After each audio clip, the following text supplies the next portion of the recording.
everybody, and welcome to another installment of Mego Museum's Mint Off Card. My name is Brian, and this week is a very special Mint Off Card. I'm actually honored to be doing this. So, to give some subtext to this episode, I think most people now who ordered their Topps figures have gotten them. There's a few exceptions and a few things that I hope Topps ironed out, but from what I've seen, a lot of folks have gotten their Topps orders. They're happy with the quality, and that's a good thing because, at the end of the day, that's a happy ending. And I personally don't begrudge anyone their feelings, but I am kind of tired of the subject, and as I think a lot of you are. So I really don't want to get into a Topps debate, but mentioning them is very important to this. As you guys have already probably sussed out, many of the Topps figure character choices are returning in Mego's upcoming Wave 15, and there are a lot of variations on the figures. They aren't exactly like the Topps figures. You're getting different outfits, different heads, different accessories. It's a very interesting mix. So the folks at Mego received a few samples for a UK toy fair, and one of them got snuck out to me for this Mint Off card, and it couldn't have been a better subject for this show. In fact, if I only had to pick one, and I was happy with one, it would be this one. And I am talking about the Mutant Leader from the Mego Planet of the Apes line. Now, just to give a little bit of my own personal backstory, I saw Beneath the Planet of the Apes when I was a kid. It scared the crap out of me, and it made me a fan forever. I can honestly remember just being mortified at how dark it was. And of course, these things tend to haunt you as an adult, and now I'm a huge fan of it, and I watch it all the time. I probably watch it about twice a year. It's just one of those things I could put on in the background while I'm working.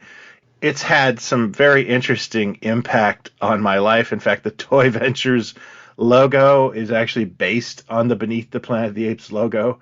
I didn't even do that consciously.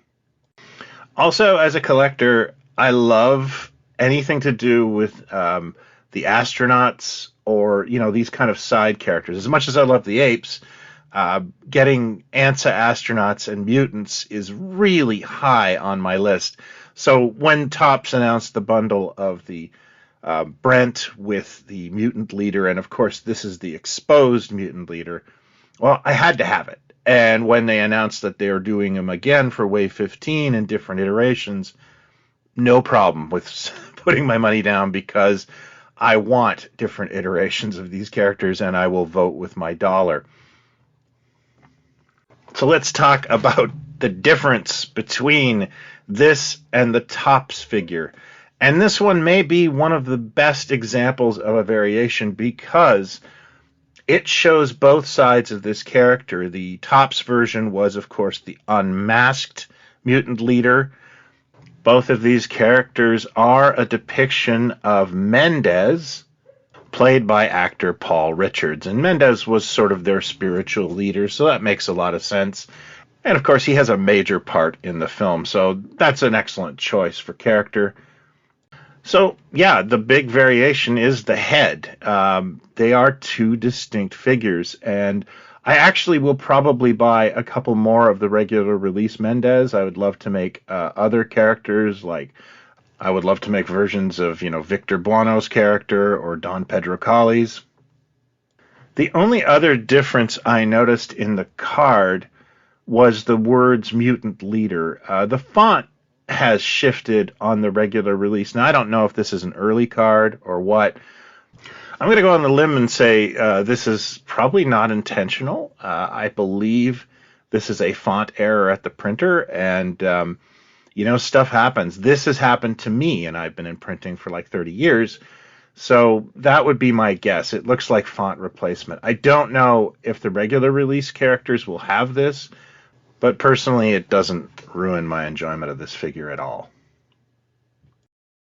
However, I would also like to give Mego some kudos for this card, because when you turn it to the back of the card, you will see it is two different pictures between the Topps and the regular release, and these photos depict the characters you're buying. They could have easily used the same stock photo for both, but they made a change, and I really appreciate that. I really like the picture of Mendez at the altar versus the exposed mutant skin. That's a nice attention to detail, and I appreciate that. As always, there are credits on the back, and we have Pandora Taggart as the seamstress for both outfits, which makes sense considering it is essentially the same outfit. You have Dr. Mego as a consultant. The sculptors differ from figure to figure. Andrew Kovalt, who is no stranger to this, is listed for the exposed Mutant Leader, whereas my pal Sean Sansom is the sculptor listed for the regular release Mutant Leader. Also, I believe the original head paints that were sent to the factory were done by Tom King. I seem to recall him talking about getting the Mutant Leader right in a live stream recently. You can look it up on YouTube, and boy, it really came out great. So having said that, nothing would please me more than ripping this Mutant Leader off the card and letting you see what I think with a montage with silly music. Let's go, shall we?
Hey folks, just a quick plug. If you like what I do on this channel, please consider checking out our shop where I publish a magazine called Toy Ventures. We are up to issue 7 right now and are currently offering subscriptions.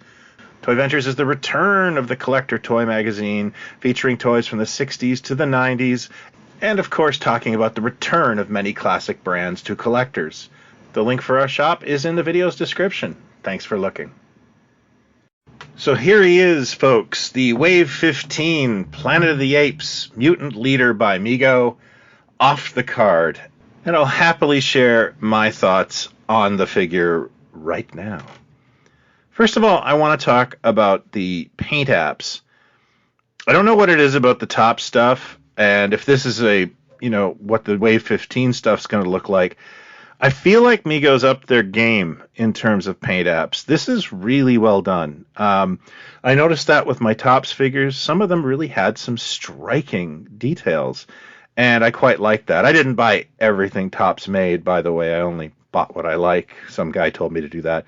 But but I liked everything I got, and I hope they keep going in this style. I can't quite put my finger on it, but the stuff really pops and looks good.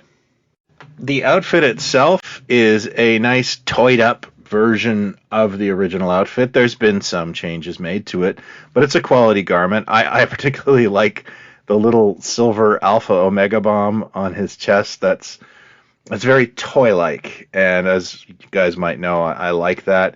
They did not chintz on an outfit either. Mego put a nice bodysuit below the figure as well, which really actually helps him hold a pose. I find it's Mego totally could have just had him naked under this robe, and I probably wouldn't have complained. But it is a nice little added touch.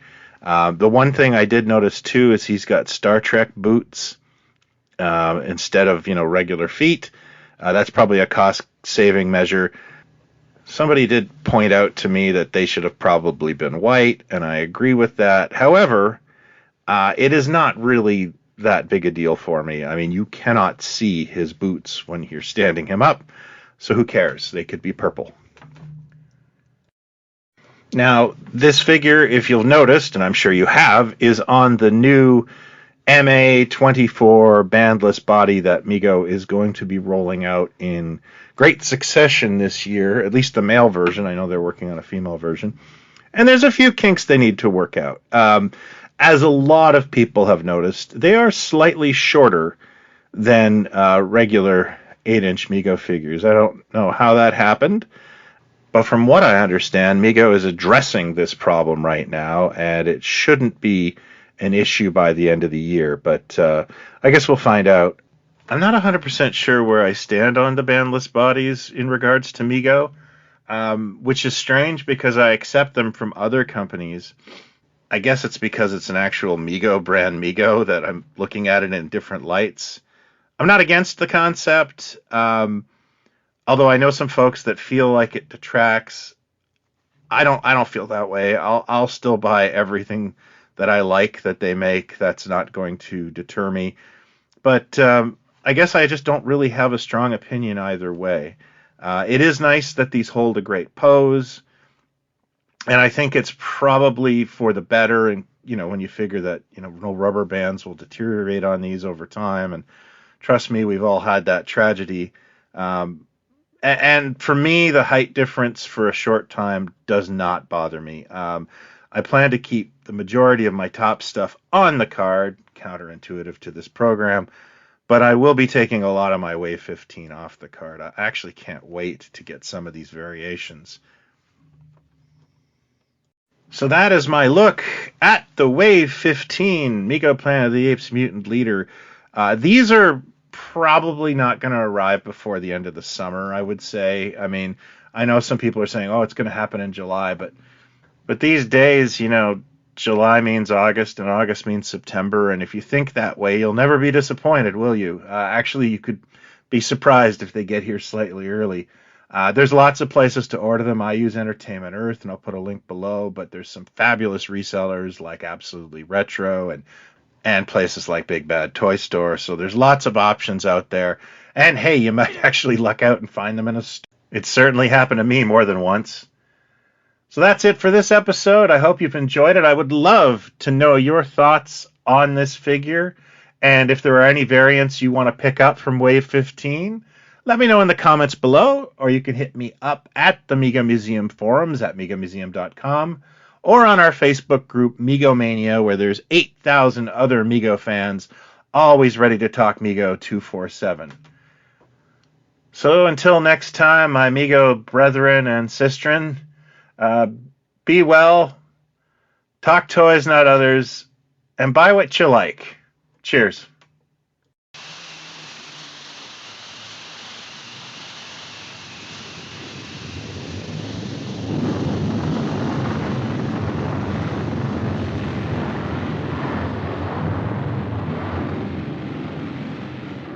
In one of the countless billions of galaxies in the universe lies a medium-sized star, and one of its satellites, a green and insignificant planet, is now dead.